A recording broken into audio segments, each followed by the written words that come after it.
My son left a note on my pillow one night that said, "Dad, I have been meaning to write this for a long time. Do not plan your future around me or my house. I have my own responsibilities and my own children to raise." I found it when I went to bed. I read it once, folded it neatly, and set it on my nightstand. I called my attorney at 7 the next morning. By noon, my will had been completely rewritten. At 1:30, my son burst through my front door and said, "Dad, what did you do?" I picked up his note from my nightstand, handed it to him, and said, "Son, I did exactly what you asked. A man will tell you a lot of things when he thinks he is being generous. What he will not tell you is what he actually wants. I found that out the night my son left a note on my pillow like I was a hotel guest checking out early. Before I tell you what I did next, tell me where you are watching this from. And tell me what the weather is like in your area today. I would love to know. My name is Leonard Baxter. I am 64 years old, and I own Baxter Heating and Cooling here in Boise, Idaho. 31 years in business. My hands still smell like solder half the time. And my wife says I snore like a furnace on its last leg, which, considering my line of work, I choose to take as a compliment. Before I tell you what I did next, tell me where you are watching this from. I would love to know. My wife, Rondo, and I have been married 38 years. We raised one son, Kyle, in a brick-to-story on Lattice Street that I built the front porch on with my own two hands back in 1994. Kyle is 34 now, married to a woman named Nicole for 6 years. Rondo and I were, until that Tuesday night, under the impression things between us were fine. I married Rondo when I was 26. Do the math, and it works clean. Kyle came along 4 years later. None of this is complicated. What got complicated was everything after.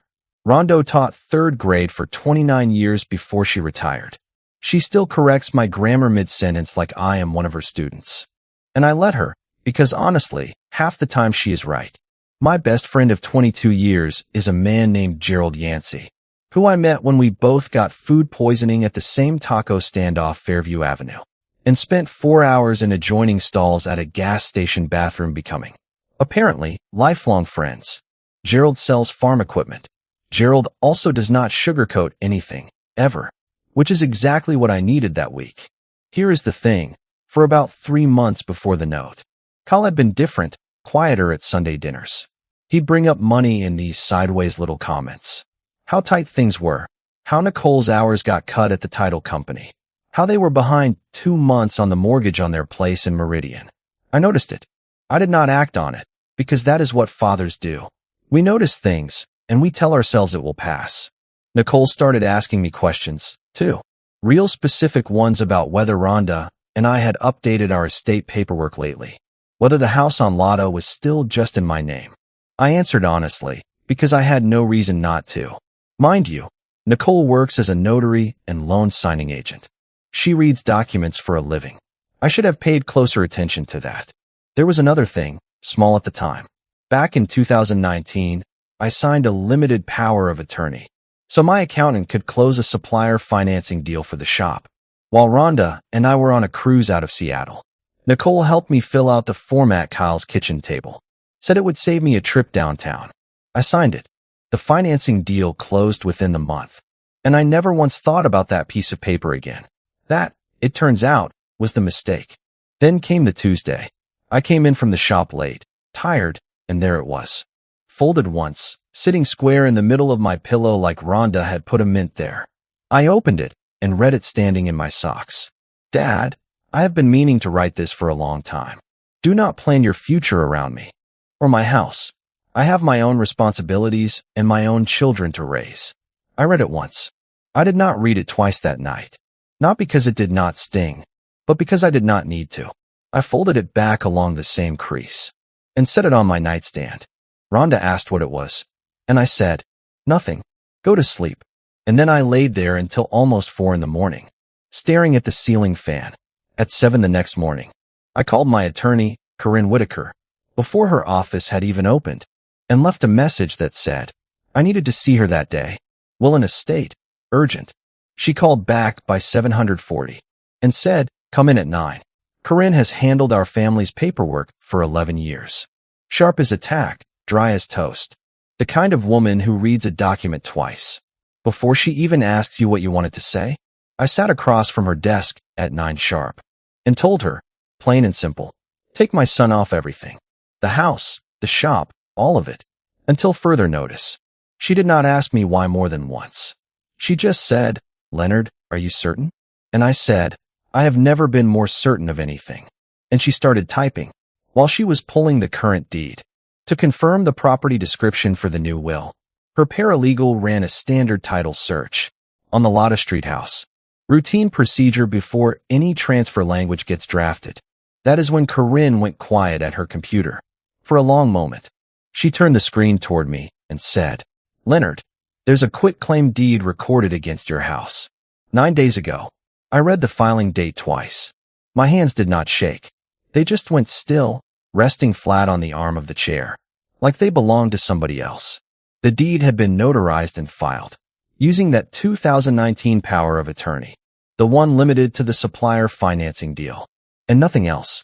Nicole's own notary stamp was on it. The grantee was a trust with Kyle, and Nicole listed as trustees. I sat there a long time. Corinne let me. Then I said, print it. All of it. I stepped out into the hallway outside her office and called Gerald right then, phone against my ear, watching people walk past with coffee cups, like it was any other Wednesday. Gerald, I said, they tried to take the house. He didn't say anything for a second. Then who tried? Nicole filed it with the old power of attorney from the financing deal. Kyle's name is on the trust too. Does Kyle know you know? No, not yet. Gerald exhaled long through the phone. Leonard, I've known you 22 years. You've never once in that time made a decision angry. Don't start today. Let Corinne do this. The boring, slow paperwork way. That's how you win against people who think they're smarter than you. He was right, and I told him so. And he laughed and said he usually was. And I went back inside. Corinne laid it out plain right there before 10. Step 1, file an emergency action to void the deed on the grounds. The power of attorney was limited in scope and never authorized real estate transfers. Step 2, formally revoke that 2019 power of attorney and writing recorded with the county, effective immediately. Step 3, refer the notarization to the Idaho Secretary of State's Notary Commission, since under Idaho law, a notary cannot legally perform any notarial act in a transaction where she holds a direct beneficial interest. And Nicole notarized the very deed that named her as trustee. Step 4, refer the forged deed itself to the Ada County Prosecutor's Office, since Idaho Code 18 to 30,601 makes it forgery to falsely make or file a deed or power of attorney with intent to defraud, punishable by 1 to 14 years. In state prison, Corinne had the emergency motion, the revocation, and both referrals drafted and sent out before noon, alongside the finished will. Before she walked me out, she looked at me over her glasses and said, one more thing, Leonard, keep your sense of humor through this. You're going to need it. I told her I'd try. At 1:30 that afternoon, I was standing in my own kitchen when the front door banged open and Kyle came through it. Red in the face, Nicole nowhere in sight.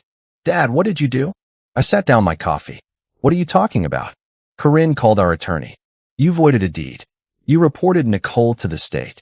I picked his note up off the nightstand, where it had been sitting for 2 days, and walked it out to him and held it out flat in my hand. Son, I did exactly what you asked. He stared at the paper like he'd never seen it before in his life. That's not what I meant, he said. Then you should have written what you meant, I said. You wrote, don't plan my future around you or your house. So I didn't.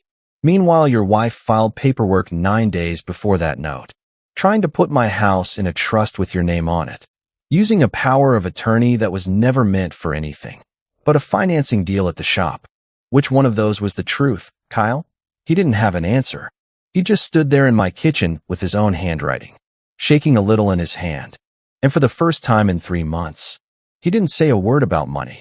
Here's how it settled out. The deed got voided in county court within 11 days.